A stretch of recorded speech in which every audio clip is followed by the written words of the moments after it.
हेन म्हणजे कोंबडी. कोण आहे? कोंबडी. कोंबडी. आणि मग what is the colour of this hen? Red. Red. मग आज आपण या कोंबडीचा एक नवीन धडा शिकणार आहोत. द लिटिल रेड हेन. आपल्या नवीन धड्याचं नाव आहे द लिटिल रेड हेन.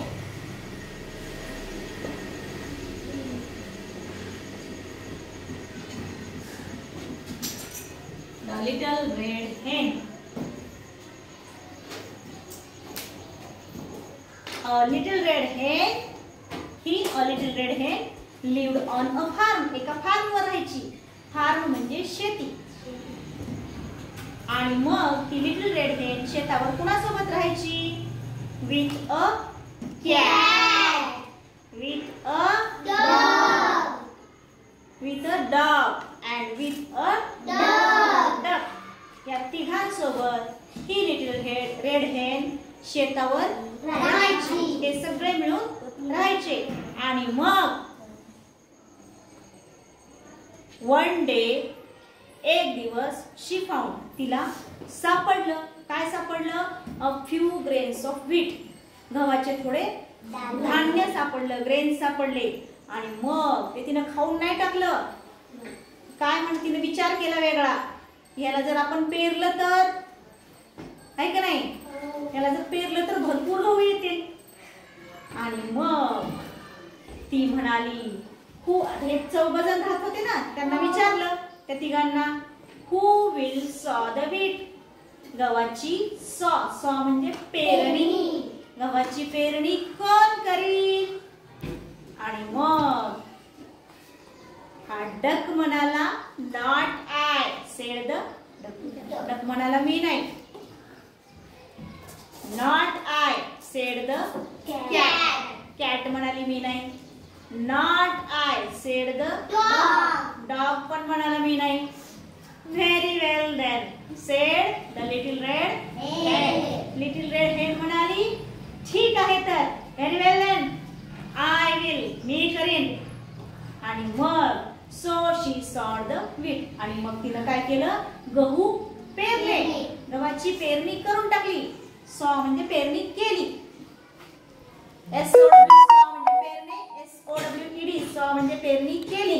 मग तिनं गव्हाची पेरणी केली. आणि मग गहू पेरल्याच्या नंतर काय होतं? ते उगवतात आणि थोड्या दिवसांनी मोठे होतात. आफ्टर सम टाइम म्हणजे थोड्या दिवसाच्या नंतर द व्हीट, ते गहू, ग्रीव टॉल, उंच आले.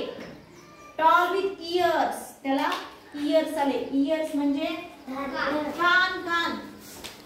आता ना गव्हाला असे जे बाजूला हे असतात की नाही,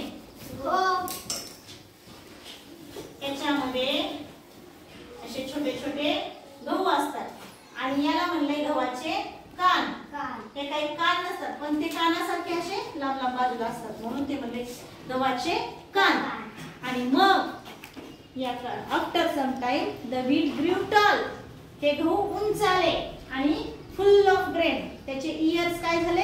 फुल ऑफ ग्रेन भरले, धान्यानं पूर्ण भरले. आणि मग भरल्याच्या नंतर आता ते गहू काढायला आला. मग कोंबडीने विचारलं, हु विल कट द व्हीट? गव्हाची कापणी कोण करेल? हु विल कट द व्हीट? गव्हाची कापणी कोण करेल? आस्क म्हणजे विचारलं. कुणी? द लिटिल रेड हेन. हेनने विचारलं, गव्हाची कापणी कोण करेल? आणि मग नेहमीप्रमाणे not I, said the duck.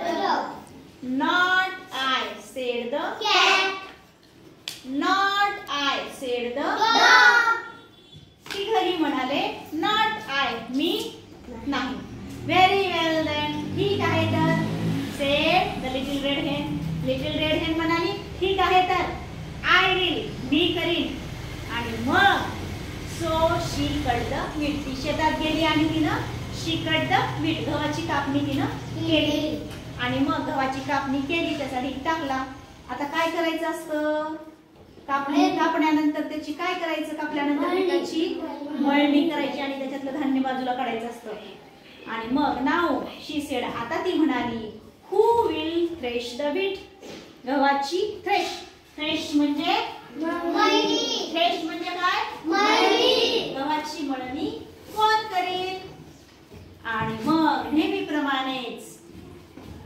नेहमीप्रमाणेच तिघही काय म्हणले? Not I said the dog, not I said the cat, not I said the dog. आणि मग नेहमीप्रमाणेच हेन पण काय म्हणाली? व्हेरी वेल देन, ठीक आहे तर. आय विल, मी करीन. आणि मग ती शेतात गेली. So she threshed the wheat. आणि मग तिने शेतामध्ये गेली आणि ते सगळं थ्रेश केलं, मळणी केलं, त्यातलं धान्य काढलं. आणि मग when the wheat was threshed, जेव्हा ते व्हीट थ्रेश झाले, मळणी करून बाजूला निघाले गहू, शी सेड, ती म्हणाली, who will grind the wheat? गव्हाची ग्राइंड म्हणजे गहू कोण दळील? Who will grind the wheat? गव्हाची दळणी कोण करील? आणि मग not I said the duck, duck म्हणाला मी नाही. Not I said the cat, cat म्हणाली मी नाही. Not I said the dog, dog पण म्हणाला मी नाही. आणि मग व्हेरी वेल देन, ठीक आहे तर. सेड द लिटिल रेड हेन, लिटिल रेड हेन म्हणाली ठीक आहे तर. आय विल, मी करेन. So she ground the wheat. आणि मग तिने गेली आणि ते गहू दळले. आणि when the wheat was ground into flour, मग गहू दळल्याच्या नंतर काय तयार झालं? फ्लोअर म्हणजे पीठ तयार झालं. शी सेड, आणि तेव्हा ती म्हणाली, who will bake the bread? Bake म्हणजे भाजणे. ब्रेड कोण भाजल? ब्रेडचा अर्थ भाकरी, चपाती किंवा पाव. आणि मग इथं आहे पाव. Who will bake the bread? पाव कोण भाजेल? Not I said the duck, duck म्हणाला मी नाही. Not I said the cat, cat पण म्हणाली मी नाही. Not I said the dog, तिघही म्हणाले मी नाही.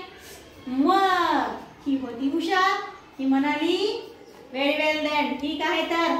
I will said the little red hen, little red हेन म्हणाली मी करीन.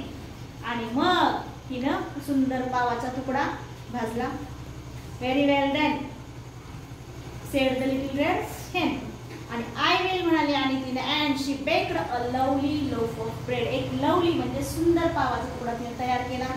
आणि देन शी सेड, आणि मग ती म्हणाली who will eat the bread? Bread कोण खाईल? आणि आता हे तिघं पण असं नाही म्हणाले नॉट आय, हे तिघं काय म्हणाले? Oh I will said the duck, duck म्हणाला ओ आय विल, मी खाईन. Oh I will said the cat, oh I will said the dog. तिघही म्हणाले ओ आय विल. पण आता कोंबडी म्हणाली ओ नो यू वोंट, तुम्ही खाऊ शकत नाही, तुम्हाला भेटणार नाही. Sed the little red hen. आणि मग आय विल, ती काय म्हणाली? आय विल, मी खाईन.